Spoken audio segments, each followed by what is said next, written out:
Bienvenidos amigos a esta reflexión o evangelio del día de hoy. Por primera vez llegamos al municipio de Cartago Valle a través de este canal de CNC Cartago. Por eso un saludo muy especial a los cartagüeños y a los ansermeños que también nos estarán acompañando todos los días en este horario. Este noticiero es de 5:30 a 7 de la noche y al final del noticiero es que yo hago estas reflexiones todos los días de lunes a viernes. ¿Qué son estas reflexiones? Quien les habla es César Arturo Arias. Yo soy católico, apostólico y romano, vamos a decirlo así, todo lindo. Pertenezco a la parroquia San José y de San Pedro de la Unión Valle y de un tiempo para acá he tomado la decisión hermosa de predicar la palabra de Dios. Era un deseo mío de toda la vida, pero no sabía cómo hacerlo, y por ello de un tiempo para acá he tomado la decisión de predicar la palabra de Dios. Y después de haberme visto todos los videos o muchos videos del Padre Luis Toro y aprender un poquitico de apologética, con mayor razón he tomado la decisión de hacerlo. ¿Qué es lo que yo predico? Yo predico, si es la palabra utilizar, o evangelizo, es sobre el misal de la Iglesia Católica.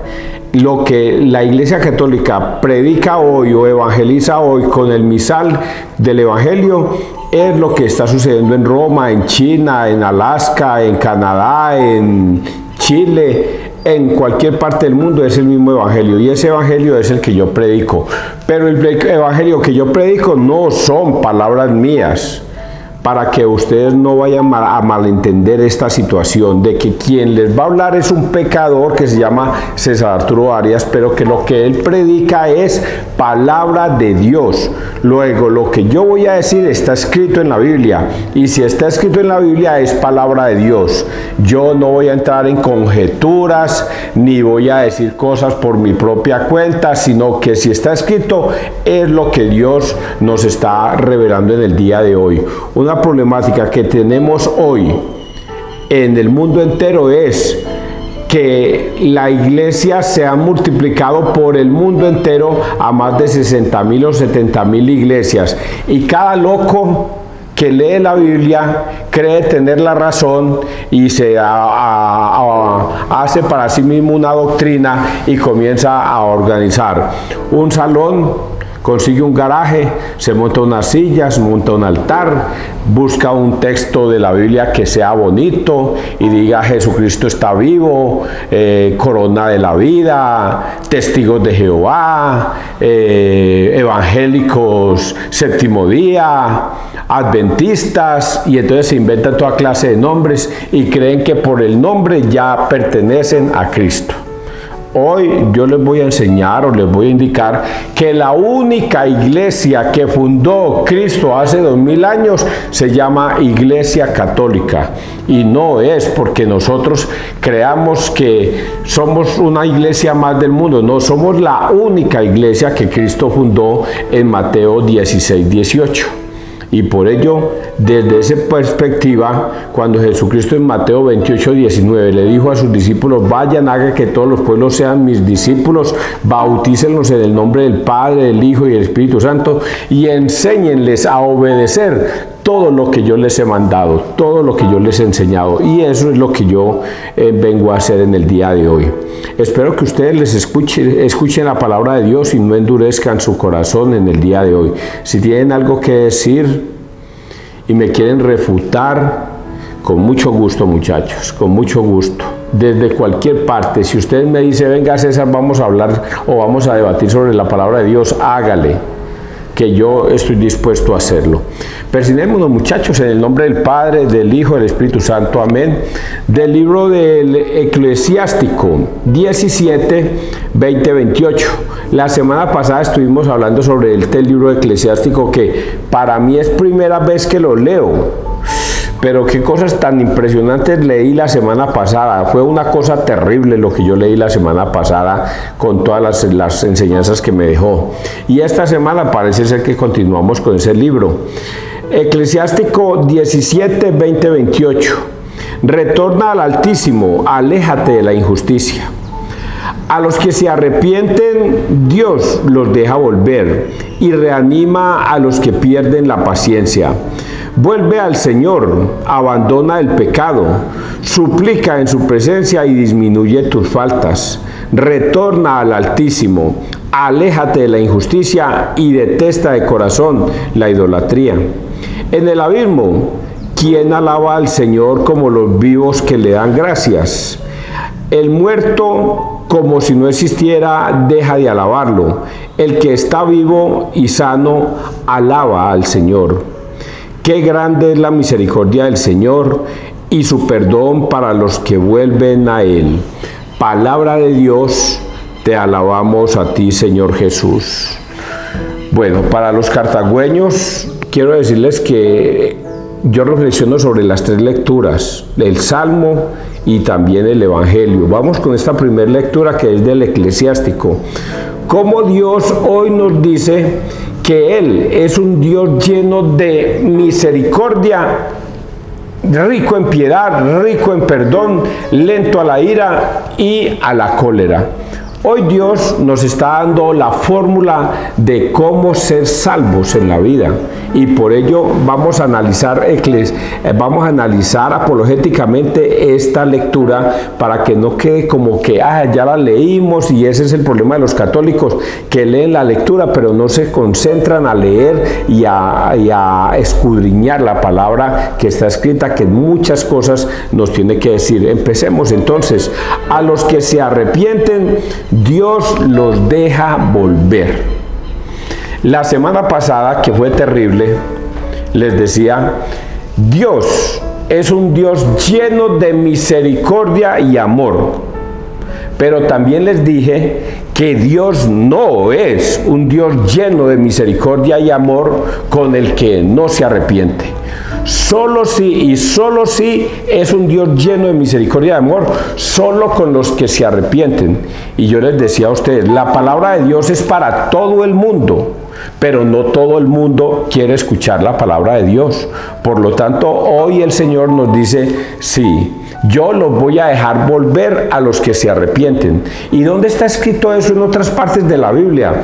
Recordemos frases como esta: hay unos que no pertenecen a este rebaño y hay que hacerlos regresar, a que regresen al redil. Pues bien, nosotros nos dedicamos a llamar mucho, y sobre todo yo, a llamar a los protestantes.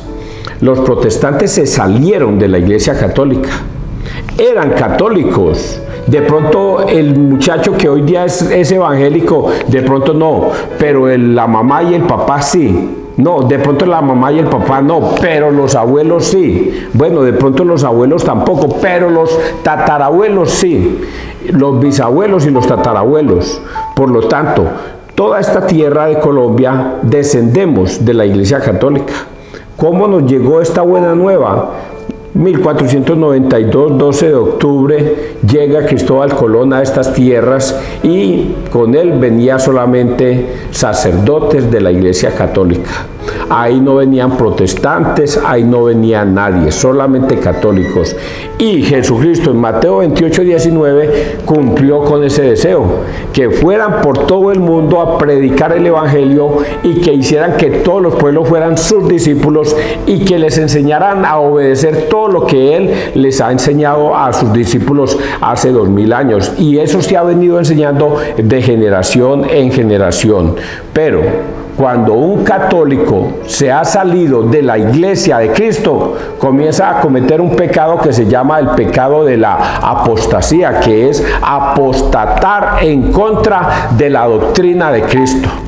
No está apostatando contra una religión cualquiera, no, está apostatando contra la doctrina que Jesucristo enseñó hace 2000 años. Pero algo que nos llama mucho la atención en esta primera parte es que a los que se arrepienten, Dios los deja volver. Eso es una frase impresionante. Dios los deja volver. Y aquí se pone en contraparte también otras frases que están escritas en la Biblia. Una, porque Dios les ha dado, Dios con D mayúscula, les ha dado un poder engañoso para que crean en la mentira a fin de que no sean salvos. Es una frase terrible para los protestantes. Y aparece otra frase con D minúscula que dice, porque el Dios de este mundo les ha cegado el entendimiento para que no vean el resplandor del Evangelio. Por lo tanto, a esas personas es muy difícil hacerlas regresar. Pero Él abre un camino y ahí ya está escrito, a las que se arrepienten de sus pecados, Dios les permite volver. ¿Quién tiene la decisión? Usted. ¿Qué tienes que hacer? Tomar ese poder que tienes, que se llama libre albedrío, y decir, toda la vida he pecado contra el cielo y contra ti, y no soy digno de llamarme hijo tuyo, por eso trátame como a uno de tus empleados. El Señor, cuando una persona se arrepiente, corre al encuentro de esa persona que se arrepiente, prepara un festín y los ángeles hacen una gran fiesta en el cielo. Por cada pecador que se arrepiente, Dios hace una fiesta en el cielo. Por eso es tan importante que entiendan que esta primera partecita que hemos leído nos deja una gran enseñanza. Tú tienes la decisión de regresar o no regresar, pero el Dios de este mundo, que es Satanás, te puede cegar el entendimiento para que no logres entender el resplandor del Evangelio que está escrito. Continuemos. Y reanima a los que pierden la paciencia. Vuelve al Señor, abandona el pecado, suplica en su presencia y disminuye tus faltas. Retorna al Altísimo, aléjate de la injusticia y detesta de corazón la idolatría. Vuelve al Señor. Vean, en el Calvario, Cristo crucificado, dos hombres al lado, dos ladrones al lado y lado del Señor. Uno increpa al Señor, no es que eres Dios, sálvate a ti mismo y sálvanos a nosotros. Mientras que el otro vuelve su corazón a Dios, reconoce su pecado, reconoce su mal comportamiento y se confiesa ante Dios. ¿Y cómo se confiesa? Le dice al otro, nosotros merecemos estar aquí por nuestros pecados, pero él no ha hecho nada. Y por eso viene el momento de la conversión. Señor, acuérdate de mí cuando estés en el paraíso. Y viene el perdón, la misericordia de Dios, que es grande para incluso los que pecan mucho o poco. Te digo que hoy mismo estarás conmigo en el paraíso. Ahí vemos dos momentos que son duros en la vida, del hombre que no se arrepiente y prefiere vivir de acuerdo a las costumbres del mundo entero, y el hombre que se arrepiente y prefiere vivir de acuerdo a la enseñanza de Cristo, al perdón y a la misericordia, acoge al perdón y a la misericordia. En el abismo, ¿quién alaba al Señor como los vivos que le dan gracias? En el abismo, ¿quién alaba al Señor como los vivos que le dan gracias? El muerto, como si no existiera, deja de alabarlo. Esa palabra vivo y muerto tiene dos implicaciones muy grandes. Vivo no es yo estoy vivo, respiro, estoy vivo. Muerto, los que están en el cementerio, no se refiere a esas dos frases. Recordemos unas frases del mismo Jesucristo, que un hombre le dice, Señor, te seguiré a donde vayas, pero déjame primero ir a enterrar a mis padres. Y Jesucristo dice, no, deja que los muertos entierren a sus muertos. Tú simplemente sígueme. Si estás llamado a la vida eterna, estás vivo y no tienes por qué mirar para atrás. Deja que los muertos entierren a sus muertos. Porque esos muertos que entierran a sus muertos quiere decir que son personas que están vivas, alejadas del evangelio, pero están muertas espiritualmente. Viven de acuerdo a la carne, viven de acuerdo al mundo, pero no viven para Cristo. Luego están muertos. Y cuando Cristo llama a una persona, no le está diciendo muerto, le está diciendo que está vivo. Por eso es que Jesucristo también dice frases como: quien cree en ti, Señor, no morirá para siempre, porque el que está vivo no morirá, así sea llamado al cementerio, porque el que cree en Cristo no morirá, estará vivo. Esa es lo que hoy nos quiere decir el Señor con respecto a estas dos frases. Como los vivos en el abismo, ¿quién alaba al Señor? Como los vivos que le dan gracias. El muerto, como si no existiera, deja de alabarlo. El que está vivo y sano, alaba al Señor. Aunque esté vivo en este mundo y alabe al Señor, no morirá para siempre, está vivo, alaba al Señor. Y hoy es ese tiempo, muchachos, el tiempo de la misericordia de Dios, el tiempo de la conversión, el tiempo de darnos cuenta que tenemos una vida, una única vida, y que debemos aprovecharla. Porque Pablo lo dice: si vivo, vivo para Cristo, y si muero, muero para Cristo. Ya no soy yo el que vive en mí, sino que es Cristo el que vive en mí. Y dice: qué grande es la misericordia del Señor y su perdón para los que se vuelven a Él. Vean, la semana pasada les dije lo siguiente: una persona que está en este mundo luchando por riquezas, por tener, poseer y tener más y más, es un hombre muerto para el mundo. Es un hombre que vive para el mundo, pero muerto para la resurrección. ¿De qué le sirve eso? ¿De qué le sirve ganarse el mundo si al final pierde su vida? Y por eso Jesucristo también dice: pero quien pierda la vida por mí o por el evangelio, vivirá. Dios hoy nos relata ese mensaje cortico, que yo lo pude haber dicho en 2 palabras, pero ustedes no lo van a entender muy bien. Tiempo de reconciliación, tiempo de conversión, tiempo de regresar a Cristo. Y se lo voy a decir a los protestantes: no regresan a Cristo mirando para el cielo. Mi Señor Jesús, perdóname todos mis pecados. Si no va al sacerdote, si usted no va al sacerdote a aprovechar ese ministerio de reconciliación que Dios nos ha dejado por gracia y por misericordia, usted no encontrará el perdón de Dios. Solo se puede encontrar el perdón de Dios a través de un sacerdote. Y el sacerdote, que es un embajador de Cristo aquí en la tierra, le puede absorber los pecados en el nombre del Padre, del Hijo y del Espíritu Santo. Si no lo logran entender los protestantes, no encontrarán la misericordia de Dios si no se arrepienten en este tiempo. Es una cosa terrible lo que yo les estoy diciendo, muchachos. Vamos a leer el Salmo. Salmo 31. Alegraos justos y gozad con el Señor.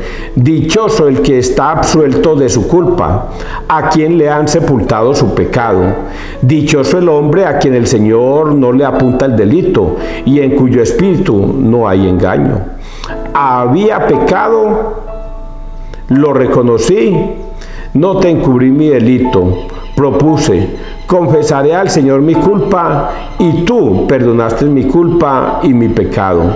Por eso, que todo fiel te suplique en el momento de la desgracia, la crecida de las aguas caudalosas no lo alcanzará. Tú eres mi refugio, me libras del peligro, me rodeas de cantos de liberación. Palabra de Dios. Alegraos justos y gozad con el Señor. Dichoso el que está absuelto de su culpa, a quien le han sepultado su pecado. Dichoso el hombre a quien el Señor no le apunta el delito y en cuyo espíritu no hay engaño. Un hombre,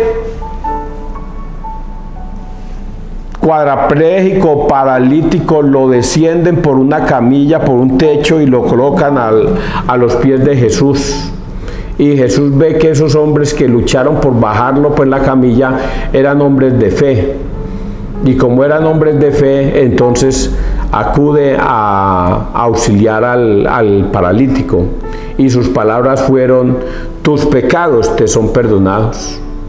Inmediatamente la comunidad y los fariseos y los saduceos que estaban allí reviraron.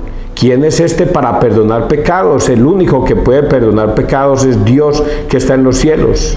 A lo que el Señor les dice que es más fácil decir: tus pecados te son perdonados, o levántate y toma tu camilla y vete a tu casa. Para que vean que el Hijo del Hombre tiene poder aquí en la tierra para perdonar pecados. Le digo a este hombre: levántate, toma tu camilla y vete a tu casa. Y eso hizo ese hombre, se levantó. Dios le perdonó los pecados. Y solamente por perdonarle los pecados, ese hombre recobró vida. Llevaba más de 20 años muerto en una camilla, paralítico. Y Dios, con sus palabras, te perdono, ese hombre recobra la vida. Y se va a su casa feliz porque estaba muerto para el mundo. Y lo que lo tenía atado a la camilla eran sus pecados. Hoy el Señor nos dice en este salmo que tú puedes recibir ese perdón. Y si recibes ese perdón, puedes decir fácilmente: dichoso el que está absuelto de su culpa, a quien le han sepultado su pecado. Dichoso el hombre a quien el Señor no le apunta el delito y en cuyo espíritu no hay engaño. El Señor nos dejó una gran enseñanza con esa curación de ese paralítico. Y la gran enseñanza es la pedagogía que nos deja de que Él va a dejar instituido el ministerio de la reconciliación, del perdón, y que muchos hombres lo van a rechazar. Y vamos a leer el Evangelio Marcos 10, 17, 27. Vende lo que tienes y sígueme. En aquel tiempo, cuando salía Jesús al camino, se le acercó uno corriendo, se arrodilló ante él y le preguntó: Maestro bueno, ¿qué haré para heredar la vida eterna? Jesús le contestó: ¿por qué me llamas bueno? No hay nadie bueno más que Dios. Ya sabes los mandamientos: no matarás, no cometerás adulterio, no robarás, no darás falso testimonio, no estafarás, honra a tu padre y a tu madre. Él replicó: Maestro, todo eso lo he cumplido desde mi juventud. Jesús se quedó mirando, lo amó y le dijo: una cosa te falta, anda, vende lo que tienes, dáselo a los pobres, así tendrás un tesoro en el cielo, y luego ven y sígueme. A estas palabras él frunció el ceño y se marchó, triste porque era muy rico. Jesús, mirando alrededor, dijo a sus discípulos: qué difícil les será entrar en el reino de Dios a los que tienen riquezas. Los discípulos quedaron sorprendidos de estas palabras, pero Jesús añadió: hijos, qué difícil es entrar en el reino de Dios. Más fácil le es un camello pasar por el ojo de una aguja que a un rico entrar en el reino de Dios.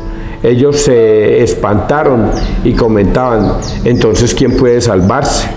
Jesús les quedó mirando y les dijo: es imposible para los hombres, no para Dios. Dios lo puede todo. Palabra del Señor. Gloria a ti, Señor Jesús. Voy a explicar un poquitico este evangelio en mis palabras. Aunque el evangelio es muy diciente y ustedes lo entendieron perfectamente. Pero voy a empezar por lo que yo logro entender del evangelio, y es que hay un hombre negativo y hay un hombre positivo. Y resulta que el negativo le pregunta a Jesús: de 1 millón de personas, ¿cuántas personas se pueden salvar?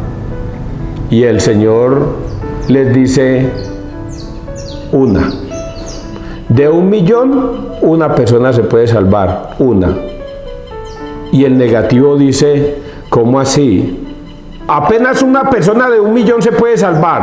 Ah, no, entonces qué gracia. Ah, no, me regreso entonces a mi mundo de juerga y de rumba. Igual nadie se puede salvar. Y se va. Porque él ve imposible la salvación para él, ya que toda la vida ha estado sometido al juego, a la rumba, a la diversión, a pasarla rico, Y el positivo que está ahí se le queda mirando, ¿cómo así, Señor? De 1 millón, 1 se puede salvar. 1. Sí, Señor, solamente 1.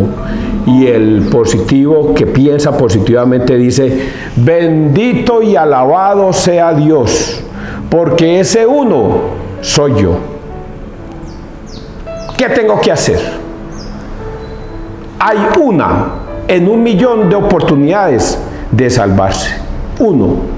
Pero el que es positivo y piensa de forma positiva, dice, esa salvación de 1 millón soy yo. Soy yo. Yo me puedo salvar.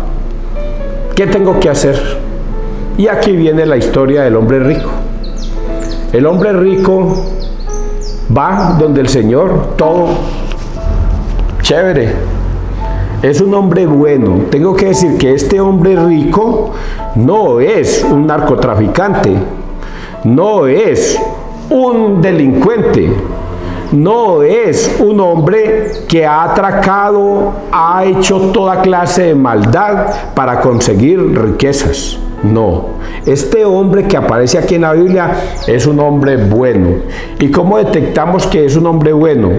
Porque el Señor le dice, ¿qué está escrito en la Biblia? No matarás, no robarás, adora a padre y madre, sé honesto, no calumnies, haz las cosas bien y Dios te dará vida. Y el joven que es rico dice, ahí es donde lo reconocemos que no es un narcotraficante, ni es un paramilitar, ni es un sicario, ni es un ladrón, porque él dice con su boca, todo eso que tú has dicho lo cumplo yo. O sea que él es un hombre honesto, correcto, decente, un hombre que ha hecho su fortuna con el sudor de su frente honradamente.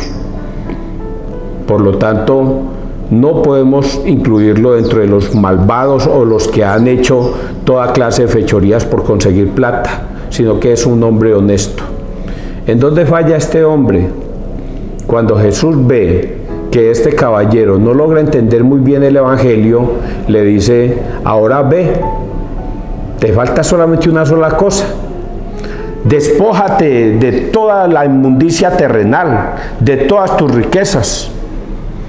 Despójate de lo que tienes, despójate de ese hombre humano y conviértete en un hombre espiritual.